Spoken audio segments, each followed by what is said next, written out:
Hi friends, இன்றைக்கி நம்ம முட்டையை வச்சு எப்படி குழம்பு வைக்கிறதுன்னு பார்க்கலாம். அதுக்கு நான் 4 தக்காளியை இந்த மாதிரி எண்ணெயில் ஊற்றி வதக்கிக்கிறேன். அறுத்து வச்சுருக்க பெரிய வெங்காயம், சின்ன உள்ளி இது ரெண்டையும் மிக்ஸ் பண்ணி வச்சுருக்கேன். அதை இப்போ நம்ம அந்த தக்காளியோட கொட்டிக்கலாம்.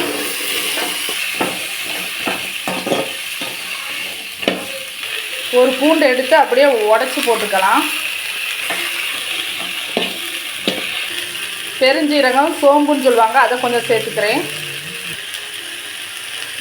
இந்த சோம்பு போடும்போது உங்களுக்கு நல்லா கொஞ்சம் மணமாக இருக்கும் குழம்பு.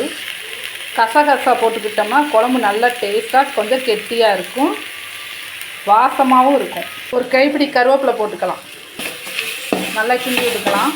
இந்த மாதிரி வதங்கின ஸ்டேஜில் நம்ம இஞ்சி ஒரு சின்ன துண்டு காஞ்ச இஞ்சியை தான் போடணும். அப்போ தான் முட்டை குழம்பு நல்லா டேஸ்ட்டாக இருக்கும்.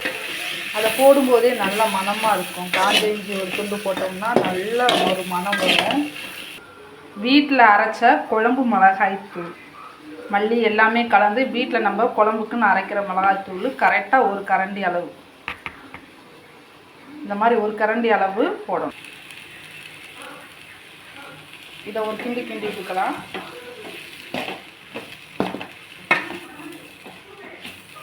இது நல்லா ஆறி வந்த உடனே நம்ம அரைச்சி எடுத்துக்கலாம். கடையில் வாங்கினா 10 முட்டையை போட்டுக்கலாம் தண்ணியில். முட்டையை போட்டாச்சு. இப்போ உப்பு சேர்த்துக்கலாம். விசில் போட்டுக்கலாம்.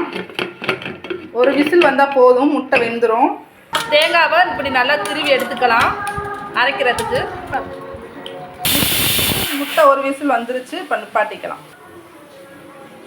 நிப்பாட்டி எடுத்துக்கலாம்.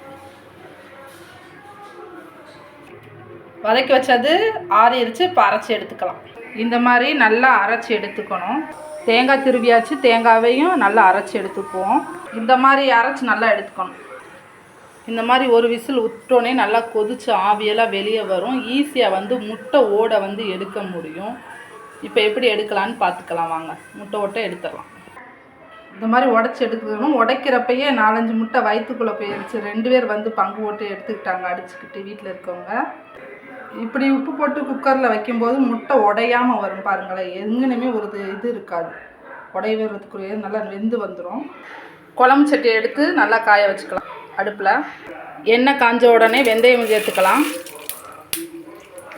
கடுகு சேர்த்துக்கலாம், ஒரு கொத்து கருவேப்பிலையை போட்டுக்கலாம், அவிச்சு வச்சுருக்க முட்டையை சேர்த்துக்கலாம்.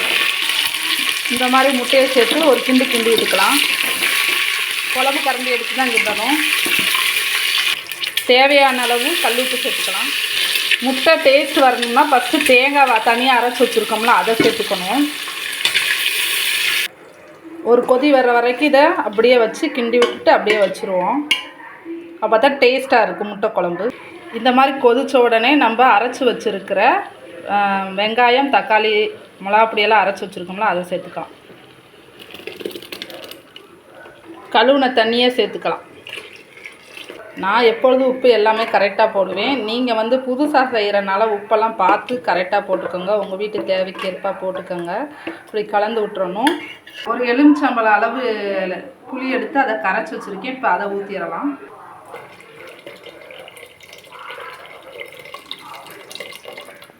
இதை நல்லா கிண்டி விட்டுக்கணும்.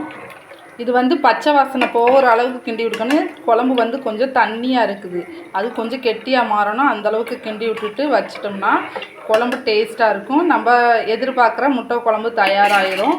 இப்போ நல்லா இது மூடி போட்டு கொதிக்க விடுவோம். ஒரு 20 நிமிஷம் கொதிக்க விட்டோம்னாவே குழம்பு ரெடி ஆயிரும். நம்ம எதிர்பார்த்தாப்புல குழம்பு தயாராகிருச்சு. முட்டையெல்லாம் மிதந்து வந்துருச்சு, குழம்புலாம் சுண்டிருச்சு. இந்த மாதிரி நீங்களும் உங்கள் வீட்டில் செஞ்சு பார்த்துட்டு எப்படி இருக்குன்னு கமெண்ட்டில் சொல்லுங்கள். பிடிச்சிருந்தால் லைக் பண்ணி சப்ஸ்கிரைப் பண்ணிக்கோங்க. உங்கள் ஃப்ரெண்ட்ஸுக்கு ஷேர் பண்ணி விடுங்க. இந்த மாதிரி நீங்களும் முட்டை குழம்பு வச்சு சாப்பிட்டு பாருங்கள், செம்ம டேஸ்ட்டாக இருக்கும். Thank you friends.